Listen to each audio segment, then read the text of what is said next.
Olá Inês Ariel Rhodes, bem-vinda à Zen Talks Farol, o Festival Mental.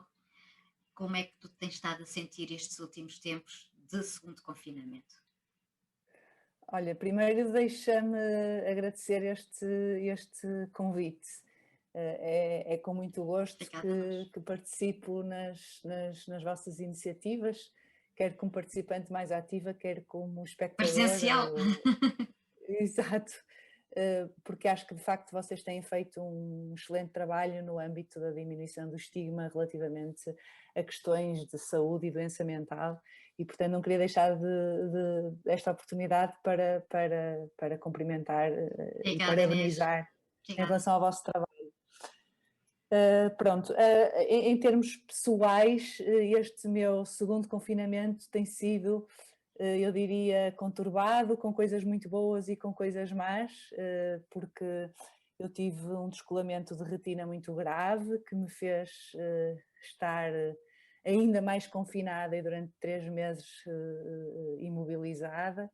Ao mesmo tempo eu tive a notícia de uma coisa que eu queria muito, que era estou de bebê e portanto uma coisa muito boa.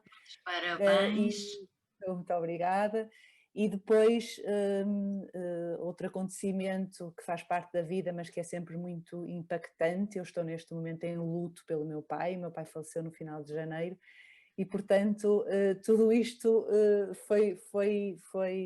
se impôs, digamos assim, ao confinamento. Pronto. E como é que foi a resiliência e gerir tudo isso? Que instrumentos é que tu conseguiste ter para ti própria para conseguir gerir tanta coisa tão importante? Uma das minhas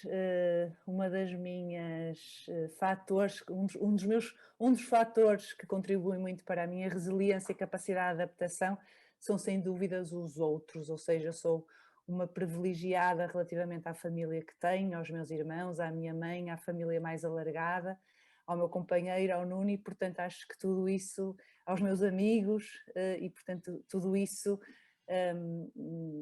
acho que contribui muito para a minha resiliência, para a minha capacidade de adaptação saudável, digamos assim.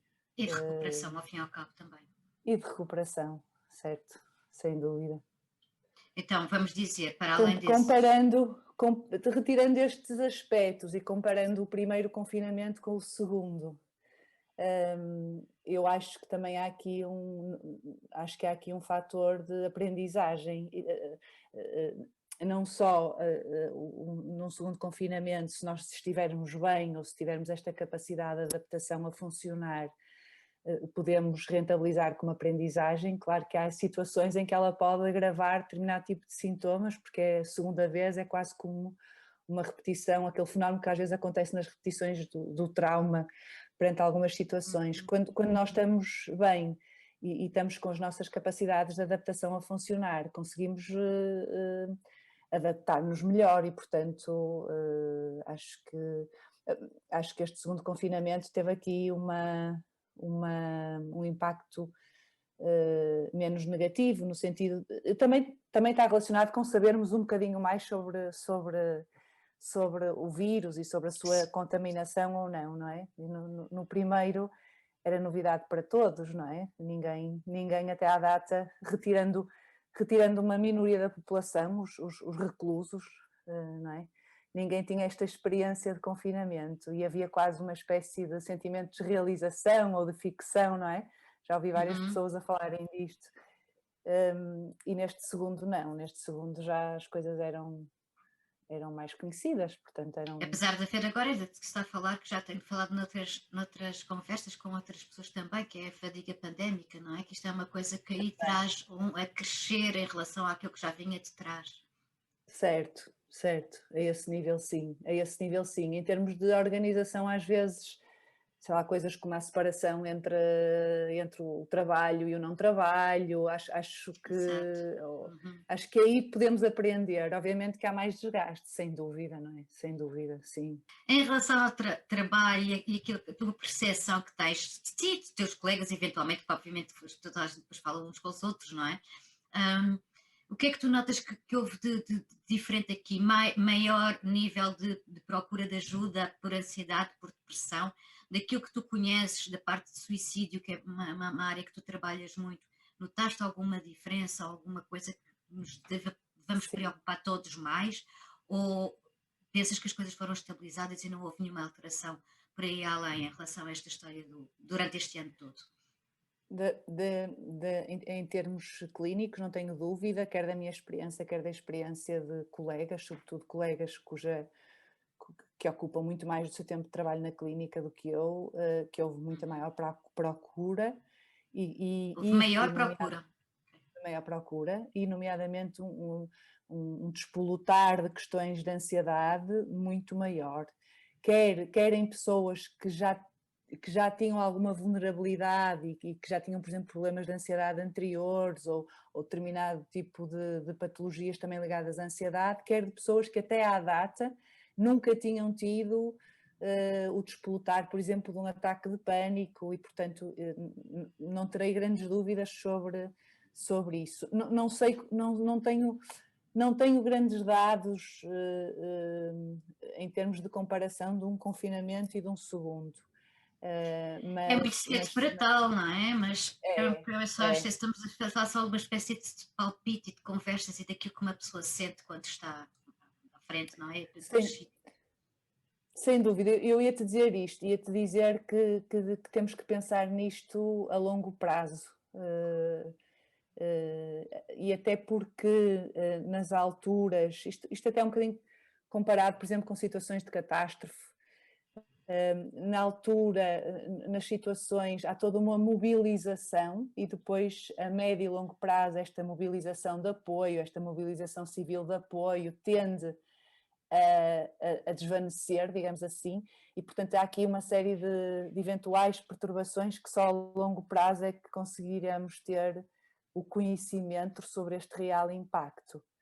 Sim, uma coisa é porque tu estás a viver no momento, outra coisa é a perspectiva que podes ter daqui a um ano, ou dois, ou cinco, não sabemos, não é? E é Sim, que se pode sim, conseguir ler a sim, história real, o que realmente aconteceu. sim, sim. Quanto tempo é que tu achas, do teu ponto de vista, para o teu conhecimento, se tu tivesse esta curiosidade de saber, ok, o que é que se passou aqui realmente em termos não só de estatística, mas de pessoas que pediram ajuda e o que é que realmente aconteceu na nossa sociedade, nomeadamente na região norte, que estamos agora a falar mais especificamente, quanto tempo é que tu achas que é necessário até conseguires ter a tua própria leitura e teres o espectro geral daquilo que aconteceu durante o ano de 2020, 2021? Eu acho que temos que sempre pensar em períodos, em formas de avaliar, e estejamos a pensar numa avaliação mais científica, estejamos a pensar nas nossas Isso, percepções por mais aí. empíricas e dos Uhum. nossos contactos. Acho que temos sempre que pensar em períodos longos, ou seja, temos janelas temporais que nos permitam avaliar isto. Ou seja, temos que pensar a 6 meses, a um ano e a 2 anos, e mais longo ainda quanto mais tempo isto demorar, não é? E depois não é só o que isto demorar, é a forma como nós, em termos de sociedade, nos vamos conseguir organizar, porque obviamente que há aqui uma série de fatores que podem ser protetores ou de risco, não é? Já estou a pensar num grande fator de risco que tem a ver com a parte financeira. Não é? É muito diferente alguém que até pode ter estado mais isolado socialmente, vamos imaginar, não é? Ou até esta questão entre o Basicamente. isolamento físico mas há pessoas que acabaram por estar efetivamente mais isoladas também socialmente do que outras, por exemplo. Mas estava eu a dizer, é muito diferente alguém que não viu os seus rendimentos base alterados ou alguém que viu de forma muito significativa, por exemplo, não é? Portanto, isto não tem só a ver com o tempo que isto durar, tem a ver com a forma como nós, como sociedade, respondermos a estes Para problemas. uma E quem diz investigação a sério tens que estar a ver os diversos setores, departamentos, vá lá, de tudo isto, em sim, termos sociais, em termos sociológicos, até antropológicos, sim, diria eu, para entender o que é que realmente aqui se passou nos diferentes grupos, não é? sim. Grupos Eu e estou-me a se calhar lembrar, diz, e diz. idades, se calhar também, não?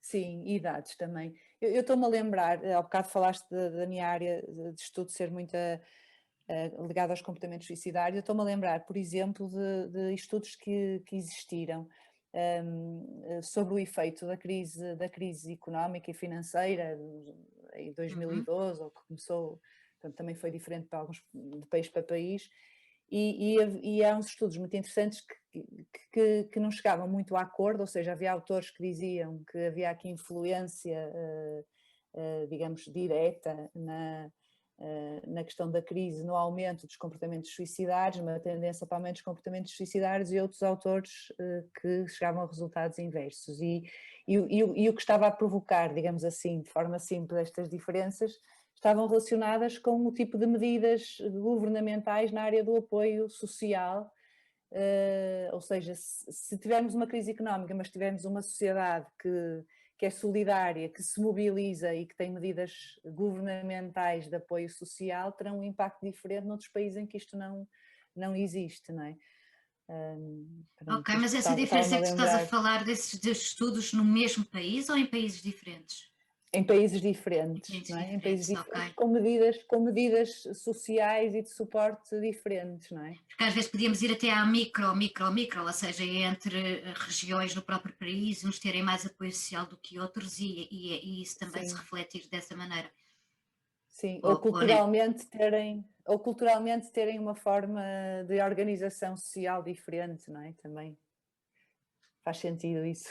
Tudo isso vai interferir, claro, obviamente. Pronto, Inês Ariel Rosa, obrigadíssima por ter estado connosco aqui nas M-Talks for All. Obrigada pelo teu Obrigada eu. tempo, pela disponibilidade e por tudo que nos deixaste aqui hoje. Obrigada, um beijinho muito grande. Obrigada e continuação de bom trabalho para vocês.